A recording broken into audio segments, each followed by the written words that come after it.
Our countries are standing together, along with other partners, to deal with the ongoing Russian aggression against Ukraine. We're standing together to deal with some of the challenges posed by China.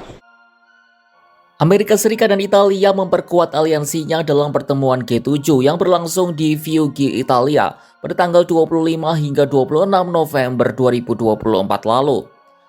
Kedua negara sebenarnya sudah sejak lama membentuk aliansi. Namun dinamika global yang makin panas mengharuskan keduanya bergandengan tangan lebih erat. Penguatan hubungan ini terlihat dalam pertemuan antara Menteri Luar Negeri Amerika Antony Blinken dengan Menteri Luar Negeri Italia Antonio Tajani Selasa 26 November 2024. Dalam pertemuan itu, Antony Blinken mendukung Roma dalam melawan pengaruh dari Rusia dan Cina. Perlawanan terhadap Rusia dan Cina tak lepas dari perang yang sedang terjadi antara Rusia dengan Ukraina. Menurut Blinken, negara-negara G7 harus bersatu untuk menyelesaikan perang.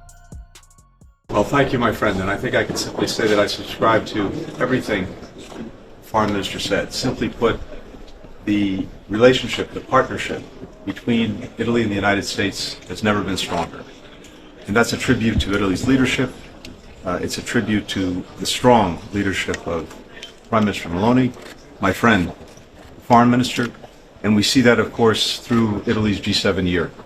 I couldn't be more grateful for the collaboration. Our countries are standing together, along with other partners, to deal with the ongoing Russian aggression against Ukraine. We're standing together to deal with some of the challenges posed by China. Sebelumnya, Menlu Italia Antonio Tajani menyinggung soal pengiriman belasan ribu pasukan Korut ke Rusia. Hadirnya tentara Pyongyang di tanah Rusia menjadi salah satu penanda eskalasi dalam perang yang telah berlangsung selama lebih dari 1000 hari tersebut. Tajani menduga Cina sebenarnya tidak terlalu senang dengan keputusan yang diambil Korea Utara itu. Bahkan dukungan itu juga disebutnya menimbulkan keretakan dalam hubungan tiga negara.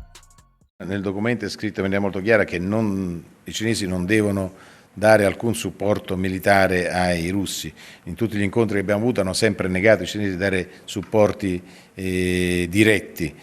Non credo neanche che ci sia piena condivisione da parte cinese sulla presenza nordcoreana in Russia. Probabilmente c'è anche qualche divergenza, diciamo così. Non credo neanche che, se ho buone informazioni, che la Cina sia stata informata della decisione nordcoreana di sostenere le forze armate russe.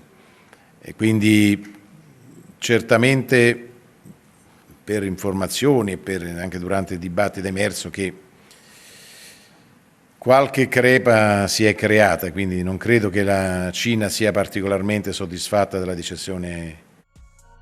Negara-negara G7 sepakat soal resiko ekonomi dan keamanan yang berpotensi ditimbulkan dari kebijakan Cina.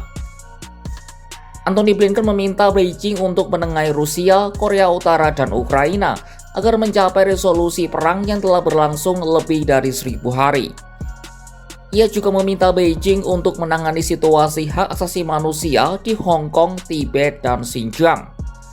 Lalu menghindari tindakan yang merusak lembaga demokrasi di luar negeri, serta menghindari pembatasan ekspor mineral penting yang berpotensi mengganggu rantai pasok. Meski mendapat banyak kritik, negara-negara G7 juga memuji peran besar Cina dalam perdagangan global.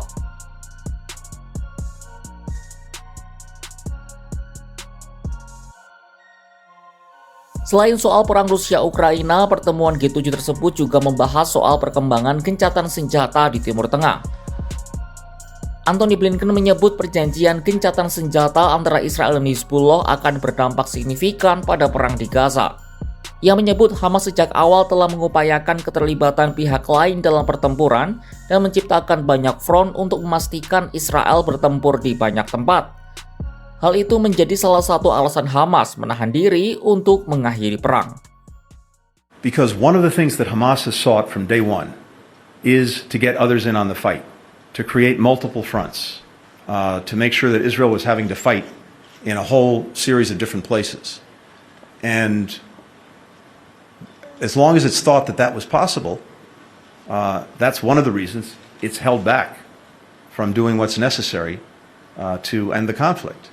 Ia menyebut rencana pasca perang untuk Gaza telah dibahas secara mendalam.